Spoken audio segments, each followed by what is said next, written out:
This project was made possible in part by the Institute of Museum and Library Services. Hi, welcome to the Orlando Book Festival panel on how to keep young readers engaged. I'm the moderator for today's panel. My name is RuthAnne Snow. I'm a young adult author and I live in Baton Rouge, Louisiana. Our three panelists are Kelly Coon, the author of the Grave Maidens trilogy, or duology, I'm sorry. Close enough. Duology. An editor for Blue Ocean Brain and a former high school English teacher. She lives near Tampa with her three sons, brilliant husband, and a spoiled rescue pup. Yes. R.M. Romero is a Jewish Latina author of fairy tales. She lives in Miami Beach with her cat Henry VIII and spends her summers maintaining Jewish cemeteries in Poland. It's amazing. Rob Sanders is a teacher who writes and a writer who teaches. He is known for his funny and fierce fiction and nonfiction picture books and is recognized as one of the pioneers in the arena of LGBTQ plus literary nonfiction picture books. Thank you all for being here. Thank you. Yes, thank you so much for inviting us. Yeah, I'm really excited about today's event, which is a panel on how to captivate young readers. Writers must balance a youthful imagination with an adult professionalism, and panel attendees will learn how to write stories that entrance young minds. So with that, I think we'll just jump into our first question for all of you, which is, what do you consider the key to keeping your audience engaged in your story? And let's go to Kelly, then Rob, then RM. Thanks, RuthAnne. Hi, everybody. I'm excited to be here. So for me, I'm a young adult author. I haven't written middle grade and I haven't written picture books. But for me, it's I'm a plotter. It is the sequence of the plot. So I will write a scene, and that scene has to have a goal, a conflict, even if it's small, and it needs to end in a way that blocks my character's either emotional development or attainment of her larger goal. And then it needs to be followed up with an emotional sequel to that scene. Even if that emotional reaction is just like a paragraph, I need both an external action towards the plot and an internal reaction from the character so that I can progress my character through their arc. And for me, at the end of every chapter, I really try to include a knife stick. And I don't mean like a literal knife stick all the time. Sometimes it's literal, but something that it's either a twist of language or a twist, just a quick twist of the plot, so that at the end of the chapter, the reader goes, wait a second, I want to turn the page. For young readers, for me, I'm a former high school English teacher. It was sometimes difficult to keep my teenage readers reading. So for me, if you have something at the end that's like a fish hook that like reels them into the next chapter, that for me is really helpful. Thank you. That was great. Thanks. Yeah. And I hear that, Kelly. For picture books, we call them page turns, because they're often picture books, 32 pages. You've got to have a reason to turn the page and keep going. And young readers are just like teen readers in that way, that you can lose their attention, their focus. You've got to have a reason to stay engaged with that book. I'll talk about nonfiction since we're going to have some fiction opinions or insight going on. I think for nonfiction, and probably for fiction too, picture books, the first thing about engagement is finding a subject or topic that's new or unusual or unique, an untold story or an undertold story in nonfiction. Second for me is finding an entry point, a way into the story for the reader.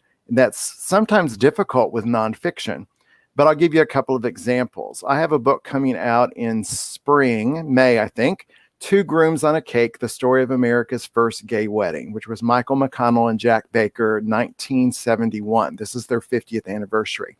But my entry point for that story was parallel story structure.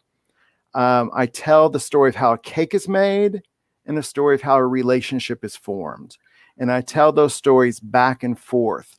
Most kids can relate to a cake.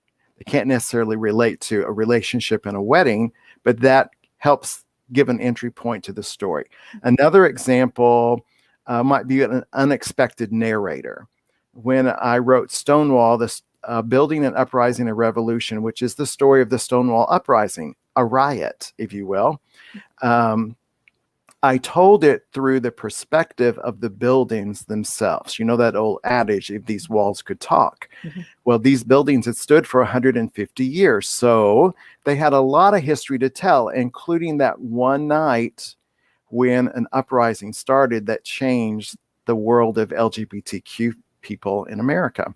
So having an entry point, having an unusual topic, those are two things that make a picture book, engaging, I think. Oh, that's so helpful. That's such a great point about creating an entryway for readers who might not have these experiences. I love that. Thanks. I'm R. Romero. I'm very excited to be here. And I find what really draws a lot of people, a lot of young readers to the book that I wrote, The Dollmaker of Krakow, is the characters. I find that a compelling character can lead a reader through the story very well. It can either just be a character who has a big, interesting personality, or it can be a character that young readers relate to. And I think with young readers, it is especially important that they can relate to at least one thing that's happening to this character, some struggle that they're going through, whether that's internal or external. Thank you all. And I just also have to say, I love being part of either watching writing conferences or doing something like this, because you just learn so much from fellow writers. And I just really appreciate getting to listen to all your answers. That was fantastic. So our next question is, what do you consider the absolute must-nots in terms of keeping a young audience engaged in the story? And this time, let's go Rob, RM, then Kelly. Well, I think anything overly didactic, that's the first thing I would think about. Anything teachy or preachy turns off a reader of any age. I don't care if you're 2 or if you're 92.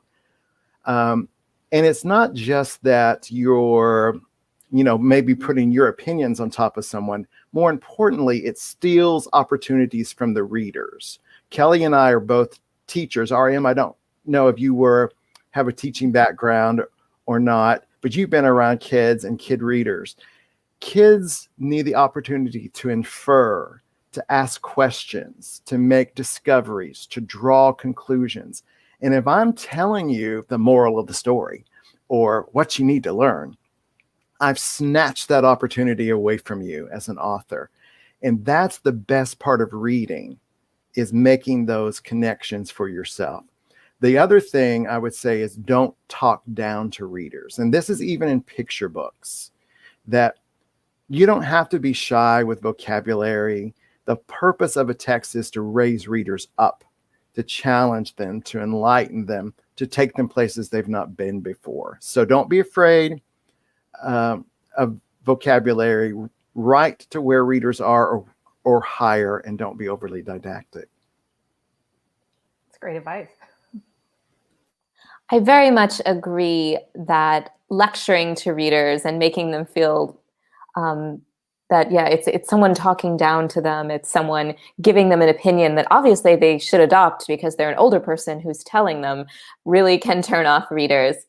I also think that kind of going back to what Kelly was saying when she was talking about how she plots, every action in a story should be leading the story forward. Even those kind of pauses in the action, there still has to be character development going on. Every conversation should have a point. It should be giving readers insight into the characters. It should be making them more lovable, relatable, so you want to see what happens next. Totally agree. It took me a while to learn that everything in your story has a purpose. And that kind of like leads into what I was going to say, which is, I'm a poet at heart, and I love language. Like, I love literary fiction. I've been reading Pulitzer Prize winning fiction since I was a kid. I love the beauty of language, but I have to write my story how I want to write it. And then I got to reel myself back in. So for me, a must not is being too flowery with your language in a way that detracts from the plot itself. We are storytellers and we're telling a story, and we want our reader to go from point A and get all the way to Z. And sometimes fantasy authors sometimes are guilty of this, and I am especially guilty of this. I might spend 2 pages describing the fluttering of a leaf, and nobody cares. Like, the character doesn't care. Nobody cares. So I have to write it and get it out of my system and then go back through and edit. And anything that I think is beautiful, I pull. Like, because it's stopping the action. So for me, that was something that I really had to learn, was dialing back my prose and taking out things that I thought that trip me up in the storytelling. Someone who's really a fantasy author who's really good at writing simply and beautifully and making you progress quickly through is Bridget Kemmerer is really good at that. I've kind of read some of her stories as like primers because she's really good at like keeping it simple. And I'm like one of the MustNotters who like tend to overly describe as I'm overly talking. So anyway, that's a must not. Right. I feel like we are really on track in terms of time, so feel free to talk more if you'd like. Good. All right. So third question. And this is a two-parter. Feel free to answer either or both.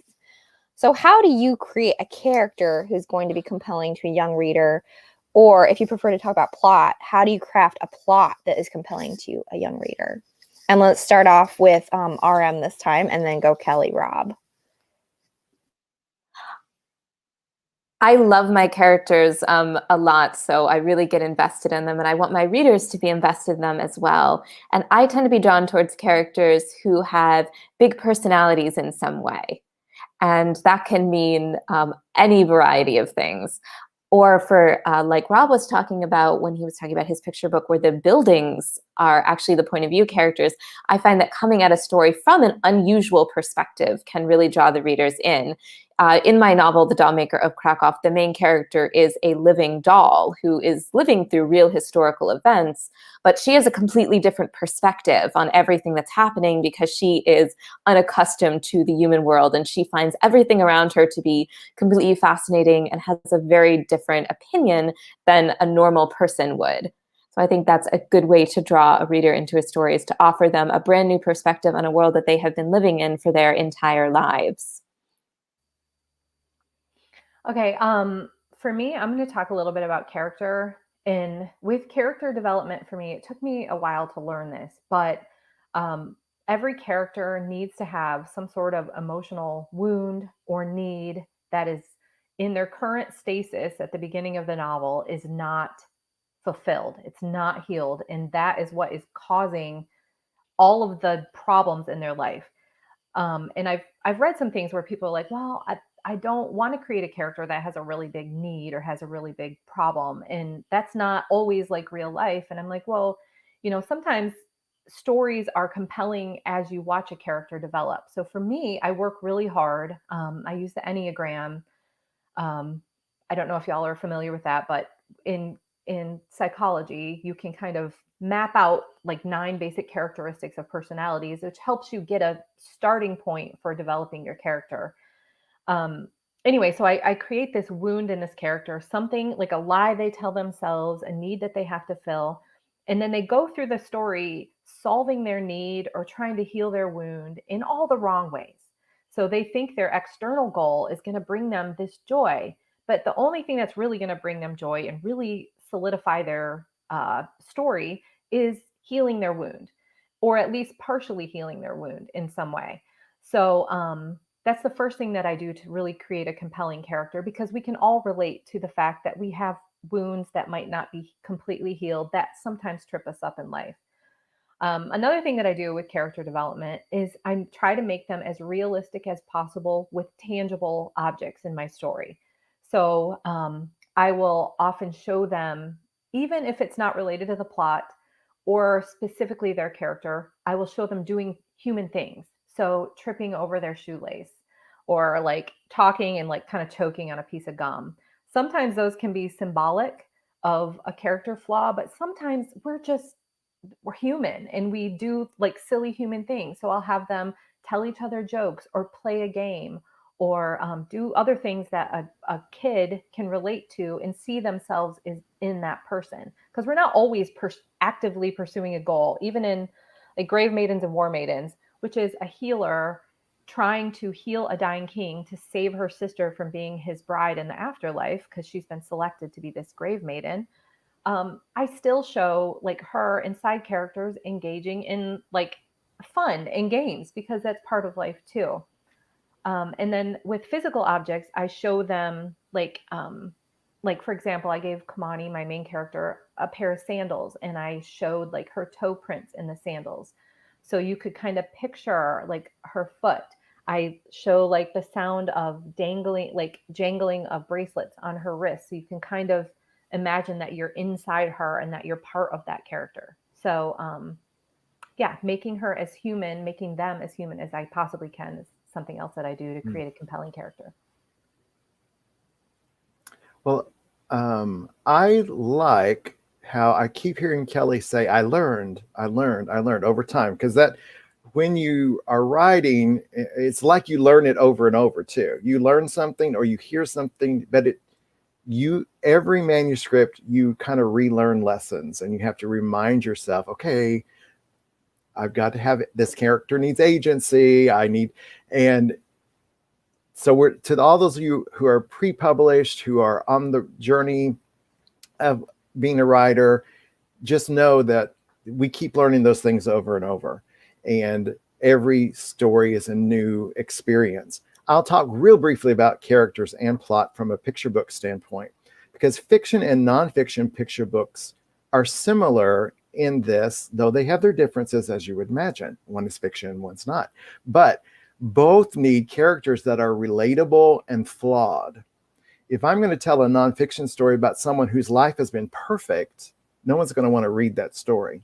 If there are no struggles, inward, outward, or otherwise, then there's not really much story there. You know, might be a nice feature in a magazine, but it's not really going to be a book, a story. They need often a problem to solve that they're going to work towards. They need to have agency to solve that problem themselves.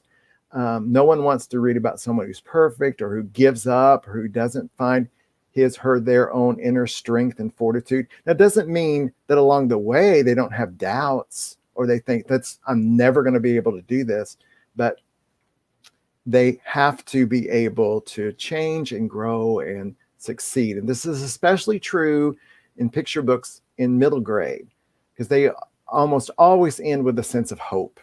You know, YA can be a little darker, but picture books in middle grade, we want those characters who change and grow, succeed.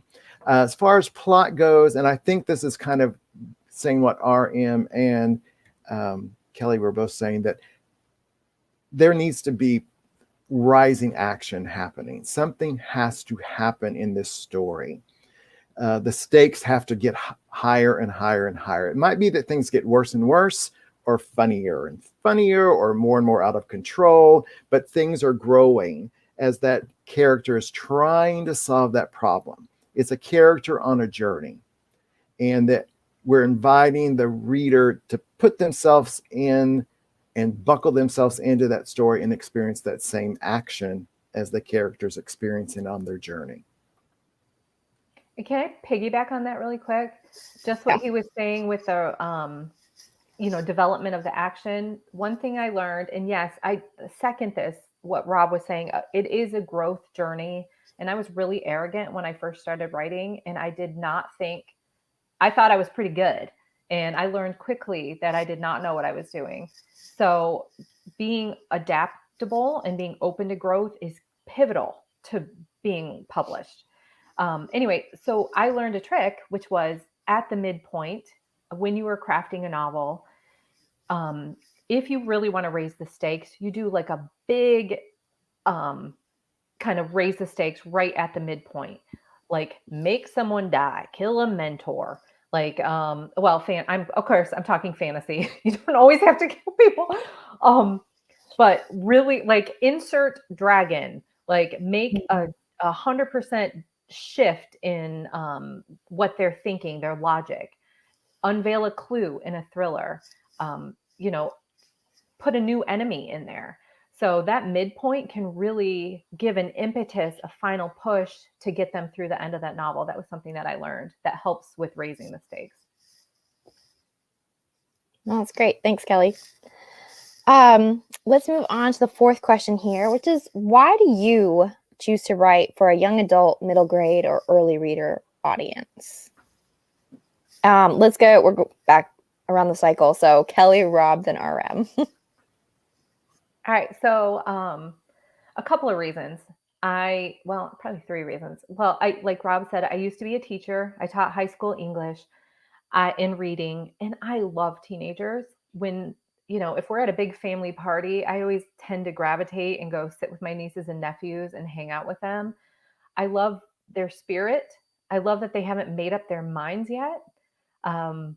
That they are full of hope. A lot of people are like, teenagers are so grouchy. And I'm like, have you talked to a teenager? Like, they're some of the most hopeful people on the planet. They believe anything is possible. Life has not yet shown them some of the hard edges. So they still are looking with bright eyes. And that is really just kind of effervescent to be around. It's so I love that about teenagers. And I have a teenage son. I have another son on the cusp of being a teenager. So it is really exciting for me as a mother to be able to write something and hand it directly to my kid and go, read this. I wrote this for you. Okay. Got myself all teary. And then another thing is I remember what it was like to be a teenager. I have really strong memories tied to that formative time in my life. And I can pull from those memories to put into my teenager, or, to put into my characters. I have written like adult fiction, and I'm like, what am I even writing? Like, for whatever reason, I don't know if it's Arrested Development or what, but like, I don't connect as well to writing adult characters as I do writing for teenagers. So for me, it's natural. Like, the characters, we're all writers. The characters that we have talking to each other in our heads, mine are teenagers. I don't know why, but that's who they are. So it's, I think, the most natural for me. Yeah, and I write for kid readers for a variety of reasons too. And when you write, this may be true for middle grade and YA too, but when you write picture books, you're really writing for all ages, okay? Because your first readers of a picture book are adults. They're going to be an agent, an editor, an acquisition committee, librarians, booksellers, teachers, parents, before they ever get to kid readers. And then they're not just the focus of the age group that's printed on the book. It's not like just 5 to 8-year-olds, because picture books are used a lot in middle school classrooms, in high school classrooms, because you can see story and plot in a very succinct way, or you can learn about a historical figure in a succinct way to launch a study of something else. So they're used widely with a variety of ages. I started writing picture books at the ripe old age of 50 when I was challenged to do so by some of my fourth grade students. But I'd been published as a writer since I was a sophomore in college. I paid my way through college and graduate school writing. But none of that writing could ever really be found in a bookstore or a library. It was a very niche market. So one of my motivating factors was I wanted to see my writing accessible to a wide number of children through many channels: school libraries, public libraries, bookstores, etc. I also wanted to write books that I never had as a kid. Initially, that was like, I didn't see very many books about chubby boys from the Midwest, or boys who liked music more than sports. I didn't see those kind of things when I was growing up. And I certainly didn't see nonfiction books that talked about people from the community that I didn't even realize I was a part of yet, the LGBTQIA community. So those themes and those books, I want to make sure that I make those books possible and accessible to kids. partly because of mirrors, windows, and sliding glass doors. If you don't know about that concept, that's essential to understanding Kid Lit. Rudine Sims Bishop, who is professor emeritus at Ohio University, developed this concept that every kid needs to be able to see themselves in a book. That's a mirror. They need to be able to look through a book to see people who are different than them, which is a window. And they need sliding glass doors, books that help them step through from where they are to who they may become. And so all those books need to be out there, and it takes a huge number of voices to make that happen, to provide mirrors, windows, and sliding glass doors for all kid readers. As Kelly was saying, young readers really bring this energy to everything that they love and to everything that they hate as well. Young people, they have such strong emotions and such strong opinions and such strong feelings about all kinds of topics. And they are, a lot of people think, young people, they don't know what they want. They don't know anything about the world. And they're actually incredibly insightful.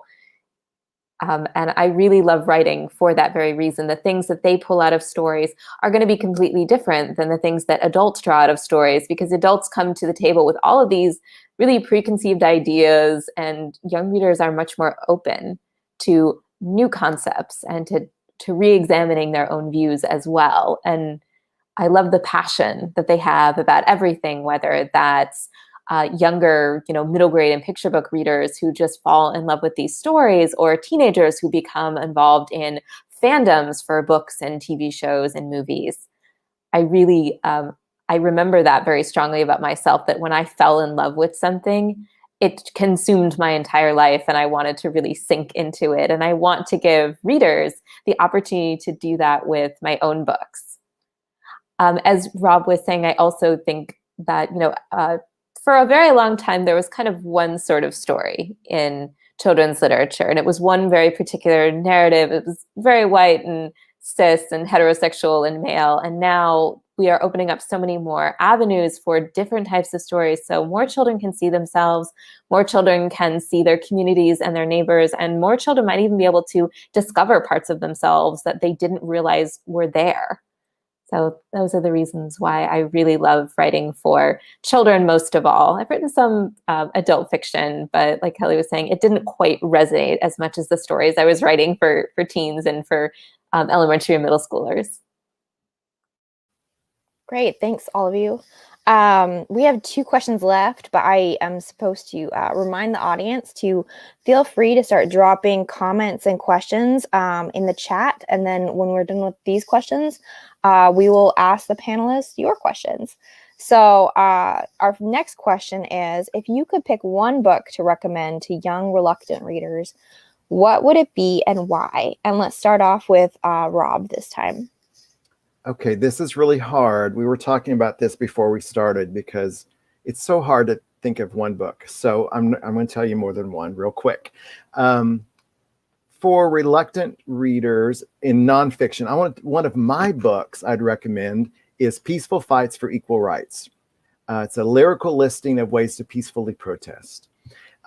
So it's substantive, but it has 69 words.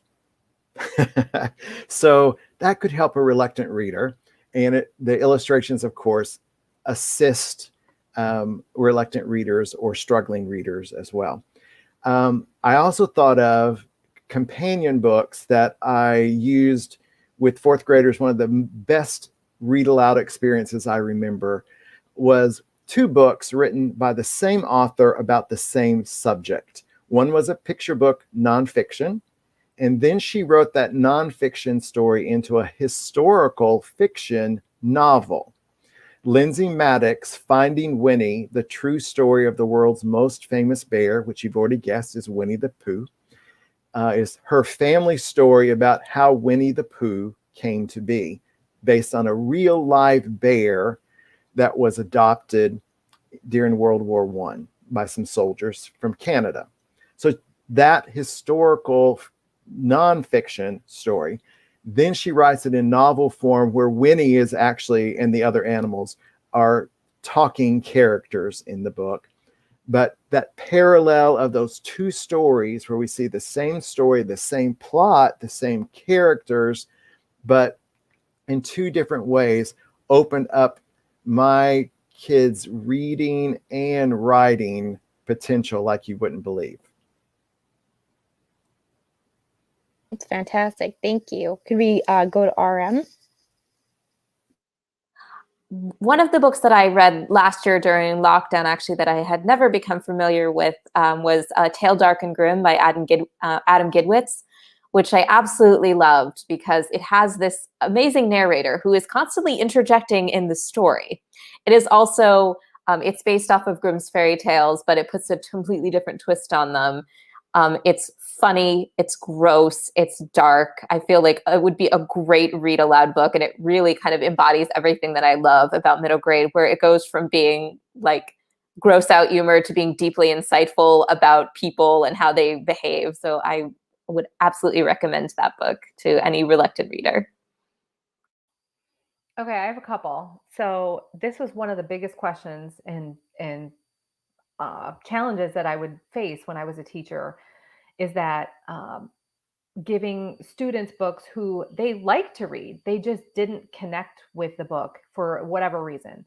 So one of the reasons that children, teenagers especially, can be reluctant readers is their attention span, maybe.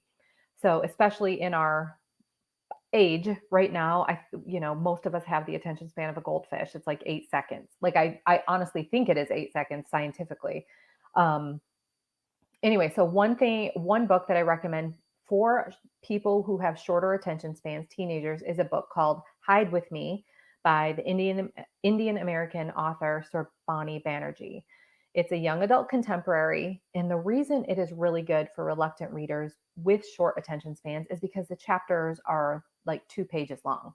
It's similar to like a James Patterson in that you have a quick conflict, a quick goal, and a quick some sort of resolution at the end of that chapter, and you turn the page, and that gives reluctant readers a sense of accomplishment. Like, wow, I read 5 chapters. Now maybe that was 10 pages, so that might be the size of a normal chapter in another book. But for a reluctant reader who is not used to moving through chapters, that sense of accomplishment is real. And this book is about, let me recap my brain. So it's a girl who shows up in a border town in Texas who's running from a drug cartel. So there's action. There's, like gang wars. There's a romance that's going on, and it's really beautiful writing. And there's some poetry kind of mixed into the story. So that's always one that I give to people that are like, hey, my kid doesn't love to read. I'm like, have her read Hide With Me. She's 16. She will love it. And then another one is a young adult novel. It's a near future sci-fi. I think humor can really keep audiences engaged in the teenage market. This is called Half-Life by Lillian Clark. And it's a near future sci-fi that's kind of like a funny Black Mirror. And it's about a girl who clones herself because she can't get everything done. And there's all these expectations on her as this high achieving teenager. So she clones herself, which I've definitely wanted to clone myself. So it's really relatable. It talks about achievement, and Lillian is hilarious. So her story has a lot of heart, but there's just really witty dialogue as you go through, and the plot moves really quickly too. So I think humor and short chapters can really kind of help audiences stay engaged. Hey, can I add one more thing, RuthAnne? Absolutely. Yeah. There are no rules in this panel. Okay.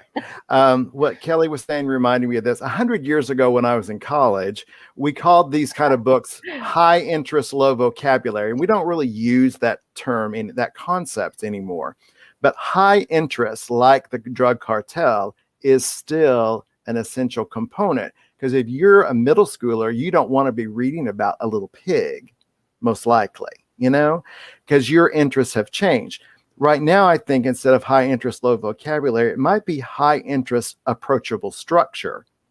And that could be a novel in verse or a graphic novel. Might also be a way for that reluctant reader and to be age appropriate kind of content, but real engaging, well, back to that word engaging, real engaging kind of structure. Yeah, and I think mixed media can be a vehicle for that as well. I'm writing a thriller right now, and I've used a lot of mixed media. I'm like, I communicate via text or DM all the time. Like a lot of my communication during this pandemic has been on my phone. So I really included a lot of, well, I have police reports and stuff in there too, but I have, DMs, I have text, I have Snapchat, I have the ways that we communicate now. And that can really be exciting for a young reader instead of a lot of narration, which is great for many readers, but for reluctant readers, sometimes they just need little brain breaks as they're going through. And if they switch from a short chapter of mostly dialogue and then go to a text stream and then go to a police report and then go to like the outline of a phone call or something, that can be helpful too. Just one more reminder to start putting your questions in the chat so we can start asking those. But here's our last question, official, for the panel. I think we're going to start with RM this time. Why do you think so many adults still love to read books that are targeted at a younger audience? I think for one thing, we all remember being young very clearly. Some of our most formative experiences happened in middle school and elementary school and high school. So we still remember those feelings. We still remember the struggles that we went through. We still remember that the things that brought us joy.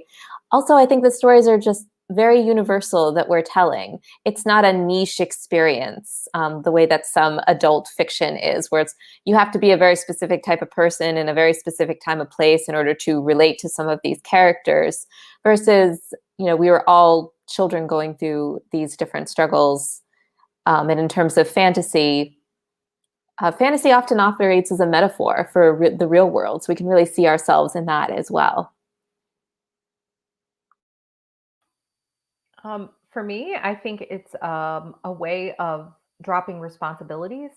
So if I can I love to read young adult fiction. And as a grown person, you all know, we are wrapped up in responsibility. But when in an adult fiction, you still have responsibilities. They're parents, they're working. So all that stuff is kind of built in. So it's real life. But stepping back to the young adult, for me, it's transportation back to the time when some of those responsibilities weren't there, and you could, spend 4 hours at a beach and not have just to take care of yourself. So for me, it's like a way of letting go of some of the like harder parts of adulthood and sinking back into the feeling of the freedom that comes from being a teenager.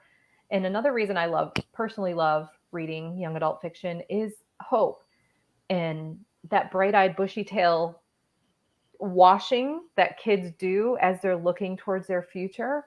Even if the YA story has like a dark turn or something at the end, there is a thread of hope typically from the main character, even if what they want is bad, that they're going to be able to get it. And sometimes adult fiction can feel like jaded in some ways, or the main character can be a little jaded, or they have all the baggage that comes from being, 40 in your 40s. So, yeah, I think for me, that's why I read it. I agree with everything that's been said. All I would add was that I think we are a story people, when our ancestors sat around fires relaying stories, pass them along orally, that tradition has embedded in us a desire for story. And we collect stories, we are storytellers, we're story rememberers, and Kidlit provides just an easy access to stories that could fit almost any interest. You could find something that appeals probably to you as an adult. Compelling stories, accessible stories, and as Kelly just said, stories with hope.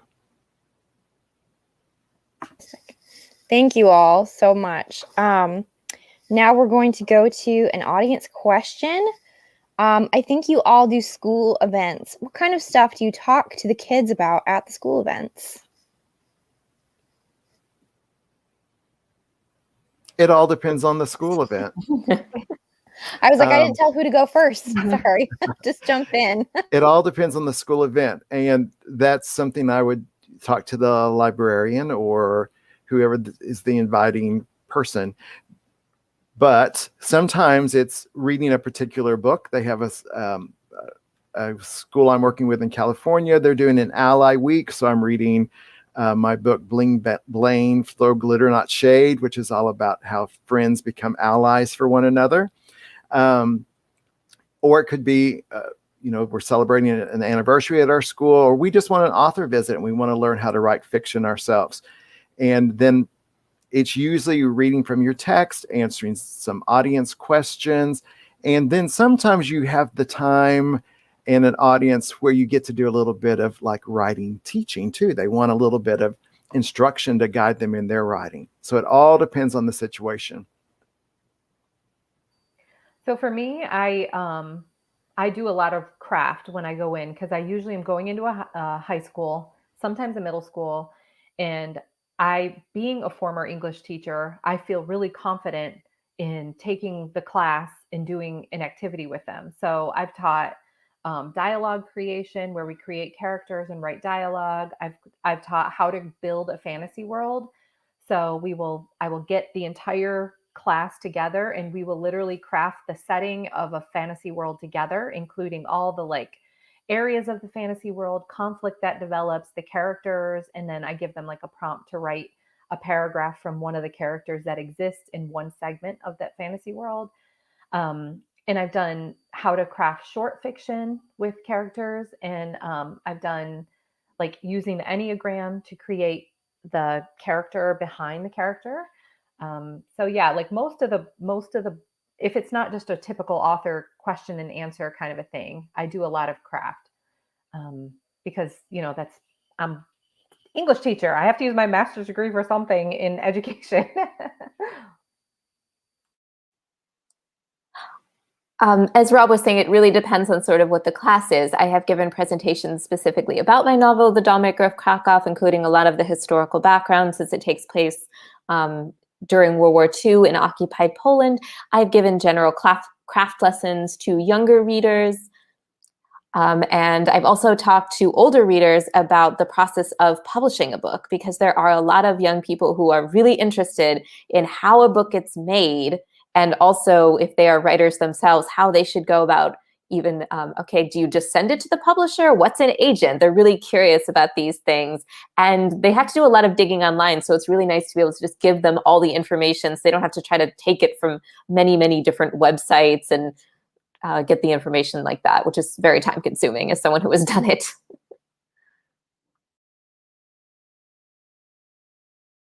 Forgot to unmute myself. Great. We have another question. How do you get parents to accept that comics and graphic novels are real books? This is a great question. I tell them I can relate to parents because I am a parent of 3 boys. And I've told them it is better for kids to read a cereal box than nothing.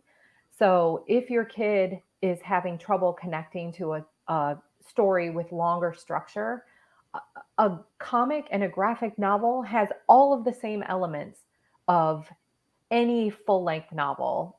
It's missing nothing, and it's helpful in that it keeps your reader engaged as they're going through. So for me, and I tell them, like, here are the books that my sons read that are comic books and graphic novels. So yeah, I kind of hit them with the personal experience. And I will say sometimes teachers and librarians, school librarians, struggle with the same thing, that they want to say, oh, no, you can't read another graphic novel till you have read this. Well, there's a lot. Just know, as a parent or teacher, we assign a lot of reading in class. You're reading from all kinds of sources in class. So you're being exposed to a lot of different kind of literature, fiction, nonfiction, etc.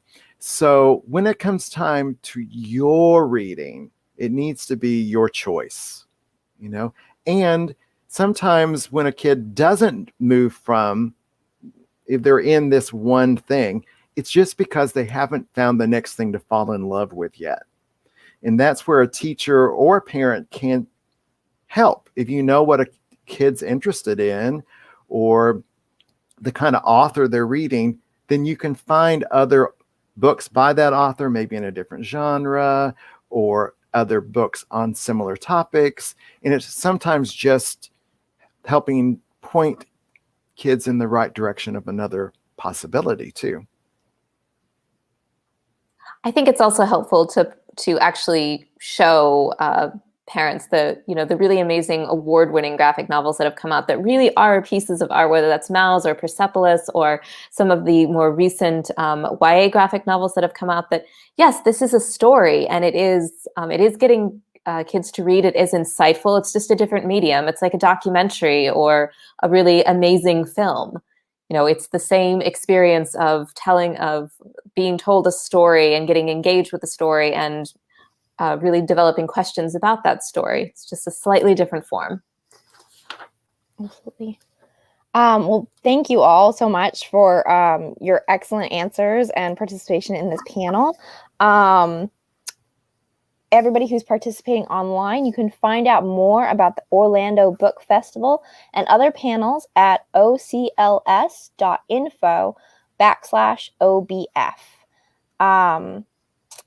Is anybody else want to say anything before we wrap up? Thank you. Yes, thank you so much. This was a lot of fun. Thanks for having me. It was a very good time. Thank you. Good to be with you. Yes. Bye. Bye, everyone. Goodbye. Bye. Bye. Thanks for watching. Subscribe to our YouTube channel to be the first to find out when we have new fun and informative videos for you. Orange County Library System is your place to learn, grow, connect.